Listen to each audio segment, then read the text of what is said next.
Yes, Jane, I'll be happy to. First off, thanks for having me on. This is my first visit to the Watchful Citizen as your city councilman. That's right. I just celebrated my 6th anniversary on the city council on November 15th. I was sworn in on May. 6th month. What did I say? 6th. Okay. But you meant 6th month, I okay. I did mean 6 months. Thank you very much. I just finished my 6th month, and it's been an incredible experience. It's way more fun than I thought it would be. It's a little more work than I thought it would be, but overall, I didn't really anticipate the local celebrity of it. People seem to recognize me and they say, "Hey, Councilman," and I always think they're looking for Carl Eskridge. It takes me a minute or two to realize they're talking about me. But Is that the most surprising thing you found about the council so far? Or? No, actually, no. There are lots of things I found about the council that were surprising to me, but the most surprising thing is how cordial everyone is. I was led to believe that it was a lot of infighting and it was a lot of R's versus D's and personalities, but everyone's very, very cordial and very, very friendly, and we spend lots of time. I spend time outside of council meetings with some of the council members. We go to dinners together and hang out and talk about life and talk about issues. It's a lot more friendly and a lot more collaborative working effort than I thought it would be. I think that's good news. I wish that would happen at the federal level more. Yeah. Now, we still disagree, but Sure. we're very civil about it. Right, Yeah. and you can talk about it. Yes. Okay. I was going to just ask, and what is your relationship with other city councils, and if you found it to be collaborative working group? You've kind of answered that more or less, unless you want to elaborate I on that. would like to go in a little bit more. While on the campaign trail, I found I was hanging out with, there were 7 candidates initially, and all the candidates were very friendly and very cordial. We spent a lot of time together because we were invited to lots of events together. And Councilman Roy Christensen and I developed a little bit of a relationship where we try to every other week or so go out and have a meal and talk about issues. Councilman Baird and I have had dinner a few times, and she's helped me understand things. Councilman Camp and I have a lunch planned soon. Next holidays kind of got in the way for that, but I do, and I have a couple of lunches with Councilman Eskridge. So they all recognize I'm the new guy. I recognize I'm the new guy, and I asked a lot of questions, and they're more than willing to help me understand things. I think probably the biggest thing is while we're at council meetings, lots of acronyms get thrown around.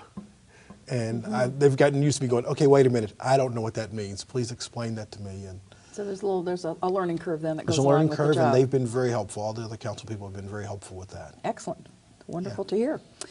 So you've gone through a budget process, is that correct? Yes, Can yes, you we kind have. of give us your I would like observations to- about that? Well, the city has a biennial budget every 2 years, and so every 2 years we pass a full budget, and then midway through 1 year into that, we look at it and make sure we're still on track. And we worked as a group on that. It was the fiscal year ended on September 30th, so the month of September we had some time, not enough time actually, but some time to go through the budget. And we looked at some items and had some conversations, and that was, as you know, following the county appraisers look at the tax rolls for the city of Lincoln and Lancaster County. And most residents found that their home values had gone up and associated taxes had gone up.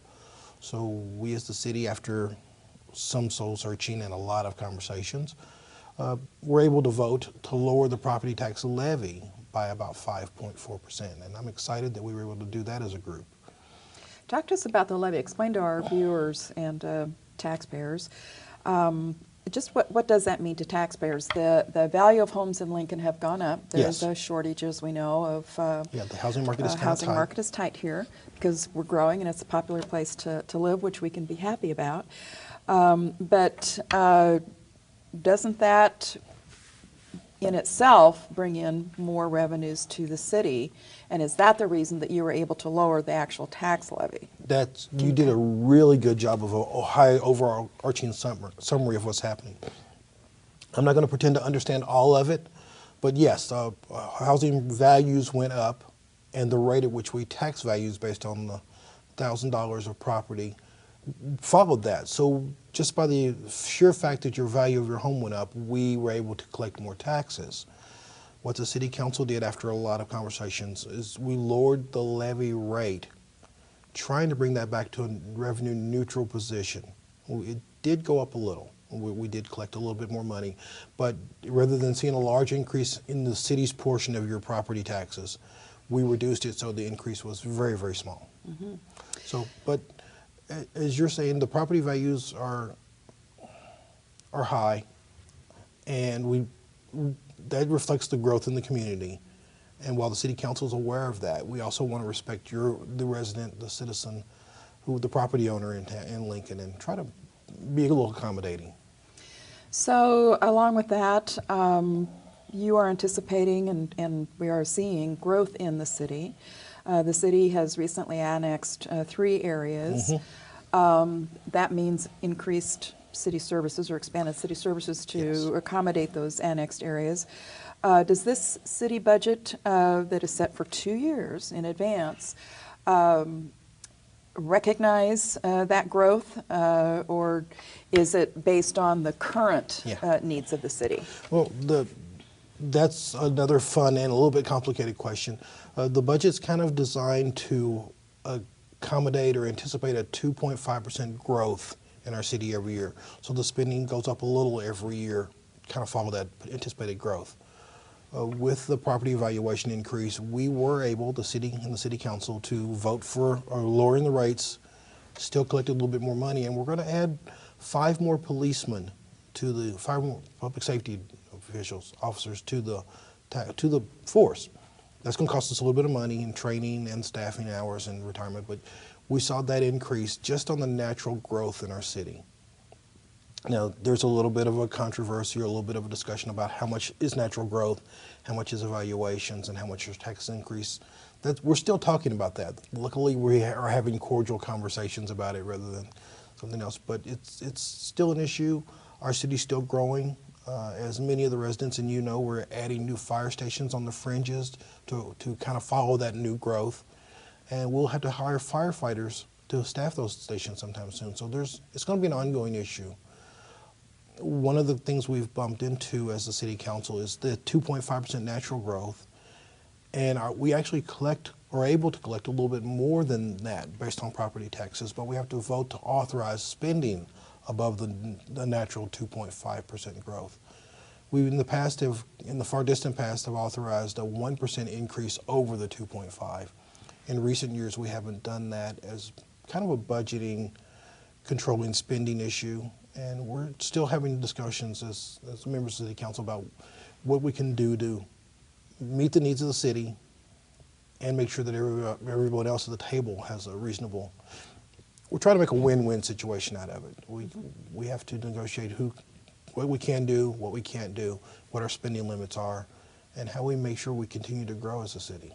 Let's go back to those 3 areas that were recently considered to be annexed. Yes. Have they been annexed now, or is that something that's going to happen soon? And either way, bringing those taxpayers, property owners, and taxpayers into the system, is that on top of what you've already approved for the next 2 years? Is that going to be on top of it? Yes. Earlier in the year, the Planning Commission came to the City Council. And I'm going to back up just a little bit further. Sure. One of the things that I found interesting about City Council, we'll get back to the annexation question, is that the council meets on Mondays, every Monday, unless there's a holiday or some other event. And we normally meet at 3 p.m. And on the last Monday of the month, we meet at 5:30 p.m. and that's a public hearing for the public to come. But City Council meetings normally start about 1 o'clock in the afternoon with a pre-council session where we're told about problems or issues or things we can address as City Council people. And at 2 o'clock, we have a departmental meeting where the department heads come to the City Council. We can ask them questions or tell them concerns. When that citizen, that resident says to me, yeah, I don't like the pavement in my street, then at that 2 o'clock meeting, I'll speak to Public Works and say, I got a citizen request that you look at this issue. Would you follow up on it?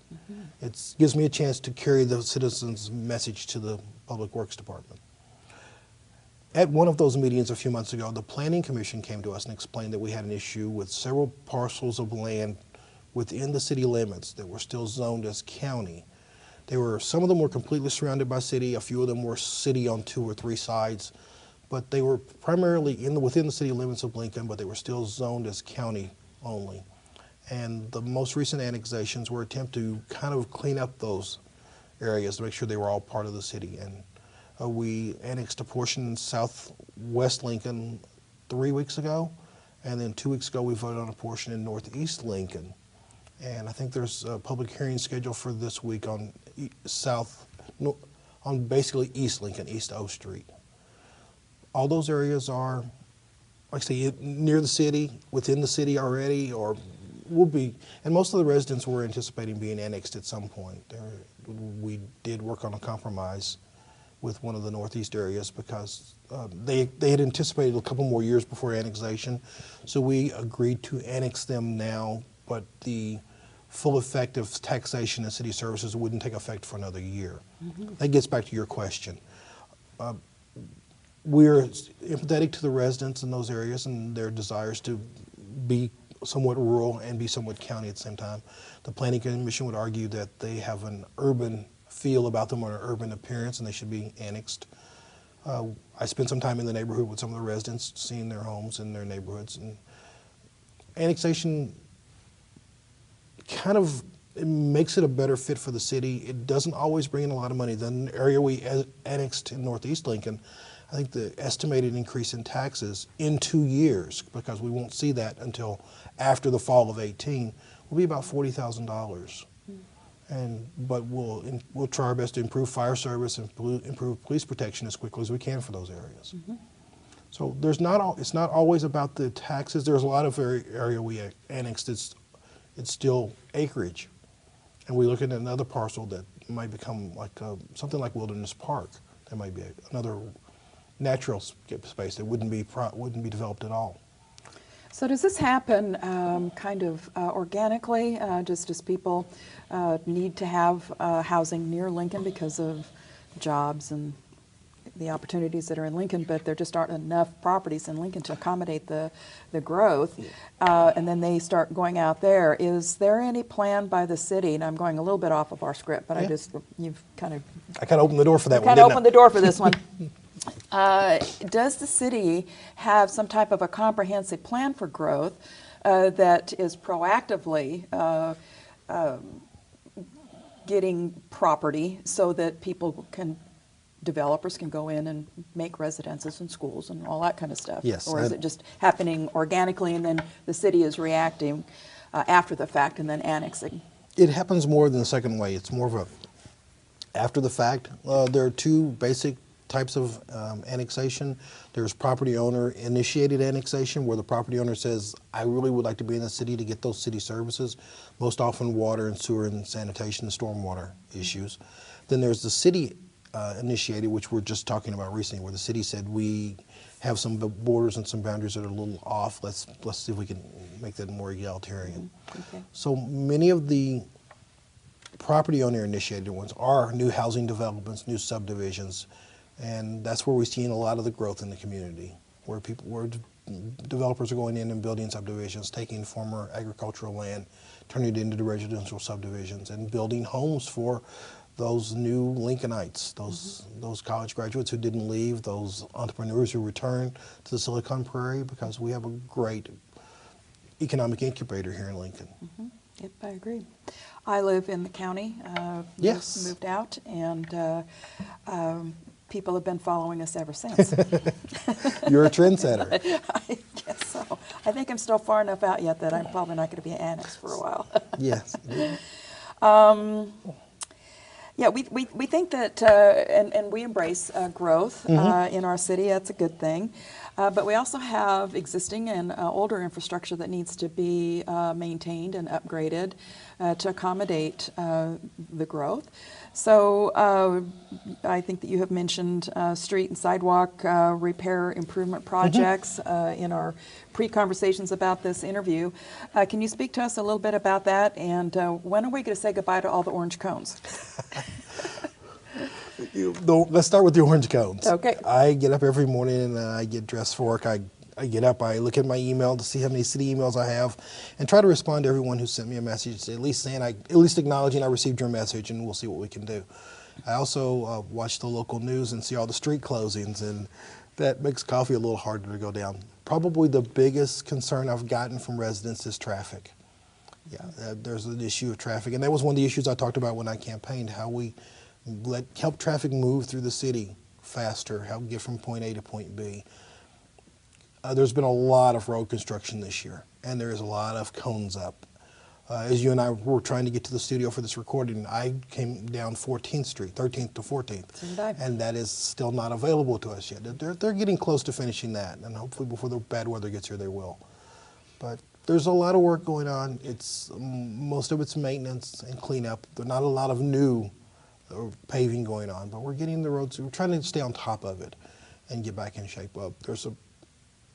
There's lots of transportation issues ahead of us. There's a couple of task forces set up to look at transportation and how we can move smoothly. And basically in 3 steps, see where we need new transportation, new roads and infrastructure, repairing existing roads, and then also a green light link and a project to look at the street lighting and timing of street lights so we can move traffic a little bit more efficiently. A report I saw a few weeks ago said lots of the sensors that are buried in the pavement to trigger when cars cross them have been there so long they're just not working anymore. And technology's gotten a lot better. And Public Works and are looking at issues on how we can use new technology and new sensors and new driving patterns to make sure those commutes to and from work each morning and to work in the morning and to home in the afternoon and just weekend travel can be a little bit more efficient. We can move our traffic through a little. I think they just finished phase 1 of that, and they should be looking at the phase 2 starting soon, where we start looking at some options to speed things up. What about city transportation, the bus system? Is that being expanded in any real way to accommodate the new areas that we've annexed and just the general growth of the city? There was some bus, about 2 years ago we started looking at the bus schedule. And I say we as the city council, even though I've only been there a few months, the city started looking at the bus schedule and the bus routes. And the new director came on board and there were some changes in the routes, changes in the timing. They also embraced some technology. There was a wonderful new app for the buses called Get On Board, where you can see where your bus is at any moment. You can also pay online with your bus. You can get an app that you buy bus passes ahead of time. In a recent survey of consumer satisfaction among bus riders in Lincoln, everyone rated it very high. They liked it. It was really good quality of those people who rode the bus. People who didn't ride it said the reasons for not riding it were convenience and travel time. And actually that was the 3rd and 4th reason. The number 1 reason was I'd prefer to drive. But the bus system, I use it a lot. It's gotten a lot better. It's a little easier. There was a period of time when it was a little bit more challenging, but it's developing and growing. And it's also in a phase 2 of a 4-phase process. So we're going to try to keep improving that. It did expand to some of those areas. Your original question, yes, it did expand to some of those new areas. Okay. Great. When I used to take the bus, we had a kind of a hub system downtown where if you needed to go from the south part to the north part, you had to go downtown and then transfer and then go to. Is that still the case? That's still the case, but okay. there are a few. It's a little bit more efficient on the out and back. You still have to go downtown. There are a couple of places you can, depending on where you live. It's a little, sometimes more challenging. I live in the near south area, so it's a little easier for me to not go downtown just to grab a bus that's going in my direction. But for those people that live a little further out, there are other options coming. Great, good to hear. Do you see any other traffic issues that you see needing improvement right now, or kind of covered it? I would like to talk about the South Beltway. Yes. One of the first Excellent. things that happened when I came on the city council, and I'd love to take credit for it, but I just got there late, is the South Beltway. As many of you know, a lot of truck traffic come from Nebraska City down Highway 2 and then through our town to pick up 77th at Van Dorn. The city entered into an agreement with the state and the federal government that they would pay their portion of the South Beltway ahead of time. And we made a $10 million payment, and it will save us a lot of money over the long haul, and they're anticipating groundbreaking sometime in the spring of 19. Really? And that I did not know. And that'll go, that's what the current projections are. They Okay. think they're going to do some more land acquisition and some more surveying in 18, and we should start in 19.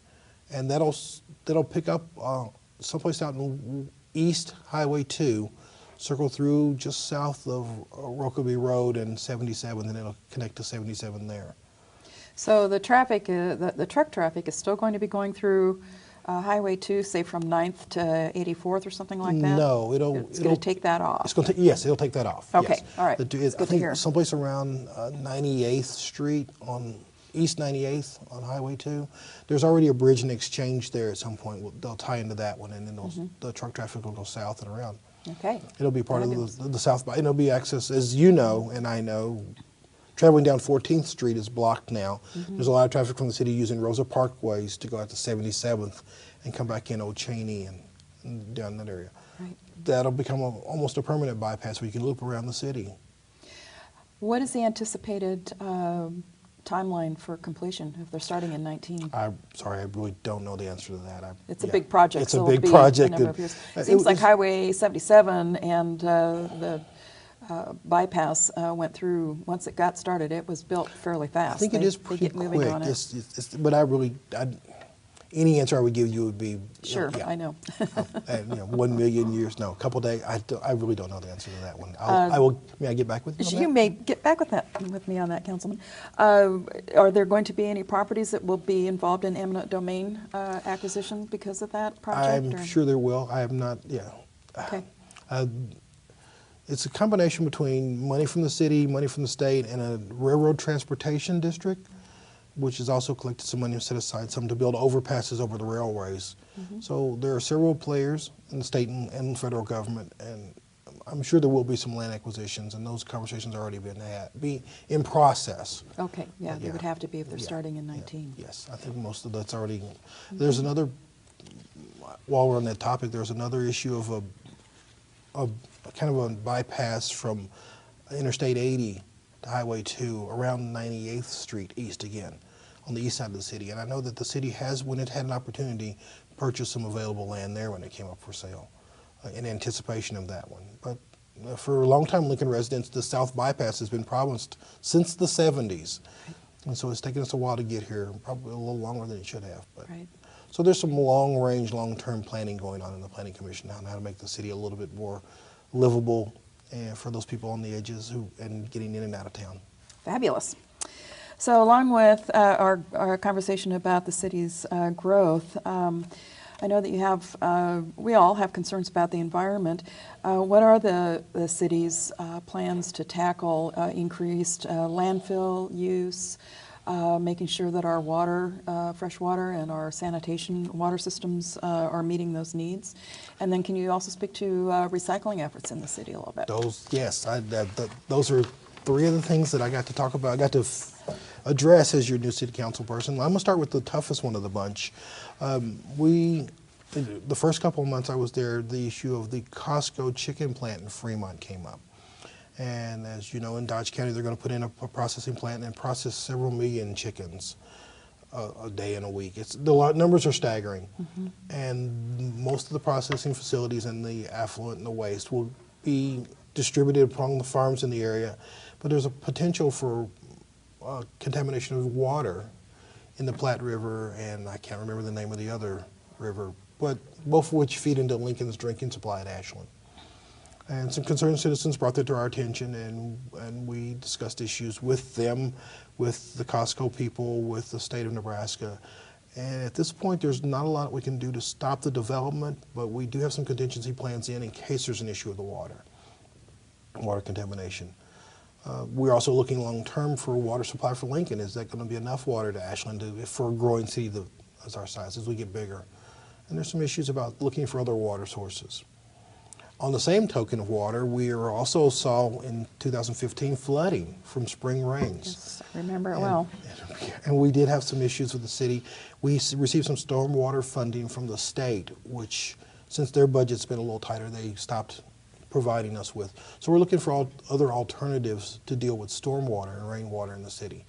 The National Resources District, the NRD, is working on the Dead Men Run stream system just in the northeast, and trying to make that a little more, much like they did for Antelope Creek, where they took a lot of homes out of the floodplain by expanding the creek and making it a larger tributary. The city's having lots of conversations about that. I met with some people this weekend to talk about it and what we can do to replace the money that we lost from the state for stormwater, and how we can continue to provide safe uses, channels for stormwater for our residents. That was the 15 event was a huge flood event for a lot of people, and we need that. Unfortunately, with climate change, I think we'll see more of those. So the city's working on plans to be prepared for that rain events when they occur. Okay. That's one aspect of environment. You also talked about recycling. Another thing we talked about earlier this year was a recycling plan. And there's a, I can't remember the acronym. The acronym is LEAP, but I don't remember what the words actually, Lincoln Environmental Action Plan, I think it is. But we hired a consulting firm to work with the larger companies in the downtown and surrounding areas, mostly the businesses and restaurants and other commercial entities that have large streams of trash that are a large percentage recyclables, and providing them with opportunities to divert some of those materials from the landfill. There was also an expansion for local residents. We added more recycling centers for drop-offs, and most of the local haulers now provide a paid recycling service. So we're doing lots of things to make Lincoln cleaner and greener, and it's a slow process, but we're moving in the right direction. Wonderful. Wonderful to hear. How can people contact you if they want to talk to you about specific issues? And could you just remind them again when the city council meetings are held, and Sure. If the public is able to come to those? Well, all the meetings are open to the public. We do have public hearings on the second and fourth meetings of the month. They're all held in the city council chambers, and that's at 550 South 10th Street. We meet on Mondays. 3 of the meetings are at 3 p.m., first, second, and third meetings of the month. The fourth meeting of the month is at 5:30, and it's a public hearing. Those 2 public hearings on the second and fourth meeting, at the end of our regular business, we have an open mic session where anybody can come and talk with us about anything that has not appeared anything that has appeared or will appear in the future are off-limit topics. But the rest of the topics are open forum. You can talk about anything you want. You get 5 minutes, and we will listen. So does the city have a website that people can check? As far as the city website, and the other thing reaching me, I have a city email account, and that's bshobe@lincoln.ne.gov. bshobe@lincoln.ne.gov. That's also the city's website, lincoln.ne.gov. And when you come to that page, you'll see about in the middle of the page, there's a link that says Mayor, City Council, and Boards. You can click on that, and it'll give you a list of all the city council people and lots of council members and their email addresses and phone contacts. So no excuse for citizens not to be able to talk with their representatives. Yes, I'd like to expand on that just a little bit. As everyone knows, there are 4 city council districts with Cindy Lamb, John Camp, Jane Raybold, and Carl Estrick staffing or representing districts 1 through 4, and then Roy Christensen, Larry and Gaylord Baird, and myself are your at-large city council people. And so we encourage you to speak with the council person in your district, and also carbon copy into 3 at-large city council people. That gives you 4 people to speak for you on the city council. Excellent, excellent advice. Well, it's gone way too fast. It was a very 30 minutes already? It's 30 minutes already. So I want to thank you, City Councilman Bennie Shobe, for appearing on our program today. I hope you'll come back again. It's very helpful, I think, to our viewers to be updated. Thank you. I would like to do that. Yes. All right. I want to remind our viewers that our show airs Tuesdays at 10:30 p.m., Wednesdays at 6 p.m., and Saturdays at 12:30 p.m. on the Spectrum Cable Community Access Channel 1302. For more information about our program, or if you would like to be a guest, contact the Lancaster County Democratic Party. Our contact information will appear at the screen at the close of the program.